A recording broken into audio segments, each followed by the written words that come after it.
નમસ્કાર મારા વહાલા ગુજરાતી મિત્રો, જાગો જોગી જાગો ચેનલમાં આપનું સ્વાગત છે. તો આજે આપણે વાત કરીશું કે આ મનુષ્યને શું કહેવું, કેમ કે પોતે અનંતો જન્મોથી 184ના બંધનમાં ફરી રહ્યો હતો અને મનુષ્ય જન્મનો અવસર મળ્યો, મુક્તિનો માર્ગ મળ્યો, તો પણ મનુષ્ય જાગૃત થતો નથી. મનુષ્ય અંધકારમાં જ રહે છે અને પોતે જાગૃત થતો નથી, પરંતુ એક પથ્થરની મૂર્તિ જેને પોતે બનાવી છે અને પોતે જ બેસાડી છે, એને સવારે ઘંટડી વગાડીને એ મૂર્તિને જગાડે છે. એના આગળ એ મૂર્તિના આગળ પ્રકાશ કરે છે, દીવો કરે છે. તો કહેવાનું કે શું કરો છો ભાઈ, કે ભગવાનને જગાડો છો. અરે ભાઈ, ભગવાનને જગાડવાની જરૂર નથી, તમારા પોતે જાગવાની જરૂર છે.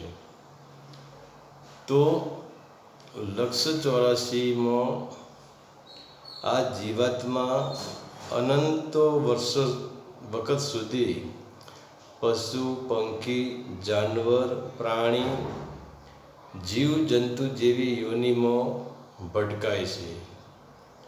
ત્યારે જ પરમાત્મા તેને આ 184ની કાળી કોટડીમાંથી છૂટવા માટે પરમાત્માએ જે મુક્તિનો દરવાજો બનાવ્યો છે, તે દરવાજો છે મનુષ્ય જન્મ, મનુષ્ય અવતાર.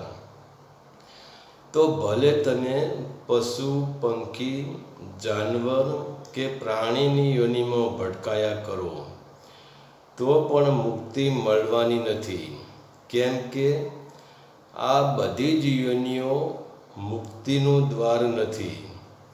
એટલે જ આ યોનિઓને અંધકાર કહેવાય છે, કેમ કે આ બધી જ યોનિઓમાં હું પોતે કોણ છું, ક્યાંથી આવ્યો છું અને ક્યાં જવાનો છું, મારું નિજ ઘર ક્યાં છે, હું કયા લોકનો રહેવાસી છું. તો તેમની ચેતના લાખ કોશિશ કરો, પરંતુ પશુ, પંખી, પ્રાણીની ચેતના જાગૃત થઈ શકતી નથી અને અંધકારમાંથી પ્રકાશમાં જઈ શકતી નથી. એટલે જ તમે જુઓ, મનુષ્યને અંધકારમાં બીક લાગે છે અને મનુષ્ય અંધકારમાં જાય છે તો સાથે પ્રકાશ લેતો જાય છે, એટલે કે બેટરી લઈને જાય છે. પરંતુ પશુ, પંખી, જાનવર કે પ્રાણીઓની વાળાને આ યોનિવાળાને રાત્રે બિલકુલ ભય લાગતો નથી. તે સારી રાત જંગલમાં ભટકાય છે, અંધકારમાં ભટકાય છે. તો આ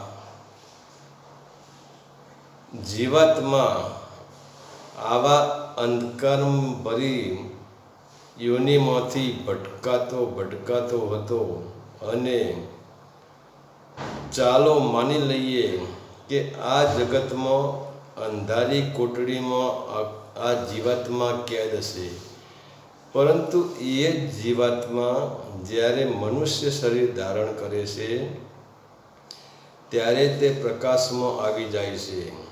તે મુક્તિના દરવાજે આવીને ઊભો રહે છે અને તેની ચેતના, તેની મગજ શક્તિ અને તેની સુરતા સક્રિય હોય છે અને તે પોતે ધ્યાન દ્વારા સુરતાની યાત્રા પણ કરાવી શકે છે અને પોતે એટલું પણ વિચારી શકે છે કે ખરેખર હું કોણ છું અને હું આ 184ના બંધનમાં કેમ ફસાયો છું.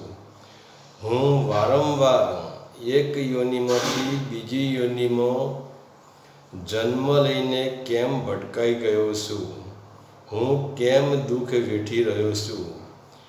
એવું તે મારા ઉપર એવું કયું અજ્ઞાનતાનું અંધારું છે?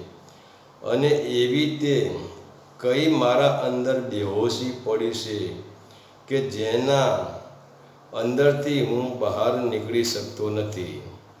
તો પરમાત્માએ આ 184ની જેલમાંથી, આ 184ના દુઃખમાંથી બહાર નીકળવા માટે આવો સુંદર મનુષ્ય જન્મ આપ્યો છે, મુક્તિનો દરવાજો આપ્યો છે. તેમ છતાં પોતે જાગતો નથી અને બેહોશીની ઊંઘમાં ફરી રહ્યો છે. પોતે જાગૃત થઈ શકે છે, પોતે અંધકારમાંથી પ્રકાશમાં જઈ શકે છે. તેમ છતાં પોતે જાગતો નથી અને જેને પોતે જ પથ્થરને ટોકણા મારી મારીને પથ્થરની મૂર્તિ બનાવી છે અને જેને પોતે જ તે મૂર્તિને પોતાની મરજીથી એ મૂર્તિને બેસાડી છે, તો જે પથ્થર પોતે અચેતન છે, જે ઊંઘતોય નથી અને તે જાગતોય નથી, જેનું હૃદય પણ ધડકતું નથી, જેનામાં ચેતના શક્તિ પણ નથી, જેનામાં કોઈ જ્ઞાનેન્દ્રિય કે કોઈ કર્મેન્દ્રિય પણ નથી, જેનામાં 3 ગુણ પણ નથી અને જે પોતે જડ છે, એવી મૂર્તિને સવારે આવા માણસો એવી મૂર્તિને સવારે ઘંટ, નગારા અને ઝાલર વગાડીને જગાડે છે, તેને ખવડાવે છે અને તેને જ્યોતનો પ્રકાશ આપે છે. અને આપણે કહીએ છીએ કે અરે યાર, તમે આ શું કરો છો? તો કહે છે કે ભગવાનને જગાડું છું, ભગવાનને જમાડું છું, ભગવાનને પ્રકાશ કરું છું.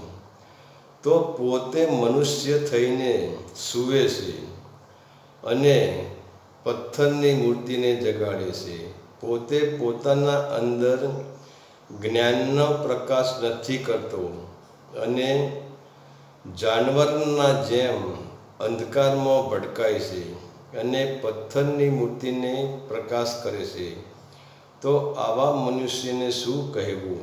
એટલે સંતો મનુષ્યને મનુષ્ય બનાવવા માટે જ મહેનત કરી રહ્યા છે.